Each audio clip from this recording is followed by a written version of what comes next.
mapagkatiwalaan ito, attorney, ng ating mga netizen, ng mga kababayan natin? Alam mo, yan ang maganda sa ating sistema.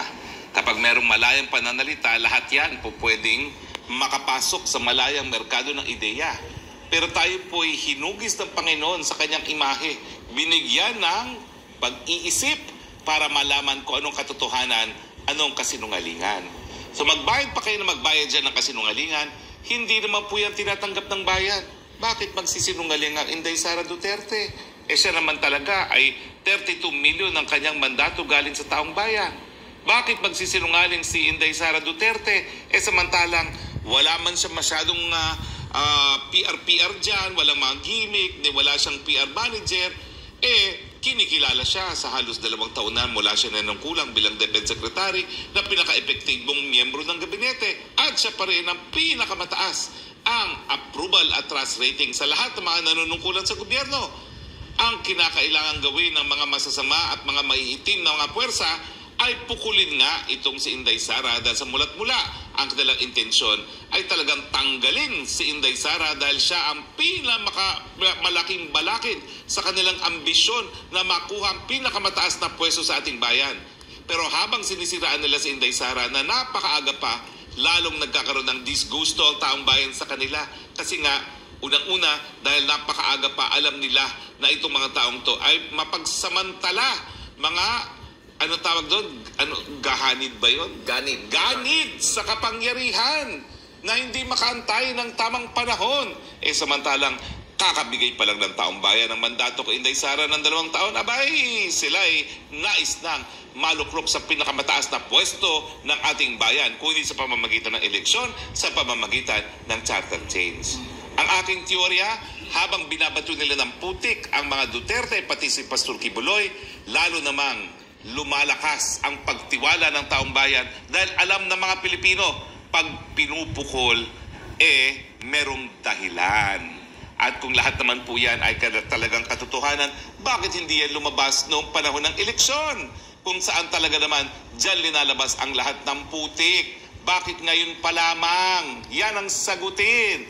So gumasos kayo ng gumasos dyan, pinayayaman nyo lang ang YouTube, pinayayaman nyo lang ang Facebook, pero ang taong bayan, naku po, alam niyo naman ang Pilipino, napakadami ng pinagdaanan kasama ang 20 anyos ng martial law ng Marcos Sr. Hindi niyo na po mabobola, hindi niyo na po malilinlang at maloloko. Naalala ko tuloy, attorney, nung panahon ni dating Pangulong Rodrigo Duterte, lumabas din yung videos na mga paninira, yung alias Bicoy.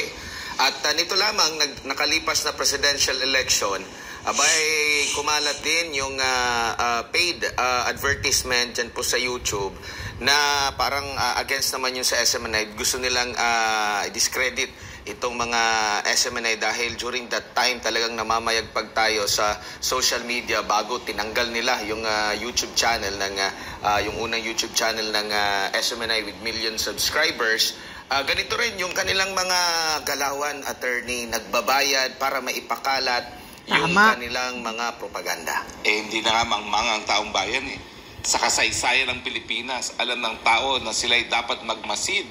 Alam ng tao dapat sila'y maging kritikal. Alam ng tao na mayroong mga dahilan kung bakit sinisiraan ang mga gaya ng SMNI. Dahil kinatatakutan, dahil tayo po'y instrumento ng katotohanan, sila'y natatakot sa katotohanan, so babayaran na lang nila para sila magpakalat ng kasinungalingan. Ina-aksayan nyo lang po ang pera dahil ang taong Pilipino po, matatalino po yan. At dahil tayo nga po ay number 1 sa paggamit ng Facebook, sanay na po sila sa mga kasinungalingan. Hindi na po nila pinagbibigyan pansin yan. So nasasayang lang po ang inyong mga pera at inyong pagod dahil ang tao po ang basihan sa kanilang taong bayan yung ginagamit nila ng mga Duterte at ng SMNI ay kung ano ang track record. Sino ba ang naging patas dun sa eleksyon? Sino ba ang talagang nagtaguyod na tunay na debate para malaman ang mga issue sa panahon ng eleksyon nang matulungan ng taong bayan na magdesisyon kung sino kanilang susuportahan? Sino ba ang mga nagtanong na mga mahihirap na mga katanungan sa mga kandidato para masuri natin ang kanilang mga kakayahan nung sila ay kumukuha ng mandato ng taong bayan? Hindi po naging showbiz lamang ang SMNI. Tayo po naging instrumento ng demokrasya. Kaya kahit anong gawin nilang pukol, wala pong epekto yan. Ngayon nga po, kung ano-ano nang tinatawag nila kay Pastor Kibuloy. Pero alam ng taong bayan, ang tao na nagpapakalat ng mabuting balita na buhay na walang hanggan, hindi po pwedeng maging malademonyo na kanyang sinasabi dahil kung hindi po, ang Diyos na ang gagawa ng paraan. At dahil sa mga nakikita nga po natin nga ngayon na sa kagustuhan ng ilan na talagang sirain si Pastor Kibuloy, sila pa ngayon na nagbibigay proteksyon kay Pastor Kibuloy, lalong-lalo na doon sa banta na siya ay magiging biktima ng rendition, ipadadala sa ibang bansa, ito torture o di naman kaya tuluyan ng papatayin dahil siya ay nagbibigay boses sa katotohanan. Yan nga po ay naonsyamin ng tuluyan dahil sa kagagawan din ng nais na makitang makulong dito sa Pilipinas si Pastor Kibuloy. Hindi nyo ba nakikita? God works in mysterious ways. Hindi niya tayo pababayaan. Yan po ang sabi niya. At dahil tayo po ay gumagamit ng pinakamalakas na sandata, ang tawag ay panalangin. Kayo mga puwerso ng kadiliman, hindi po kayo magwawagi. At kami po ay patuloy na ikakalat ang liwanag sa ating lipunan. Ang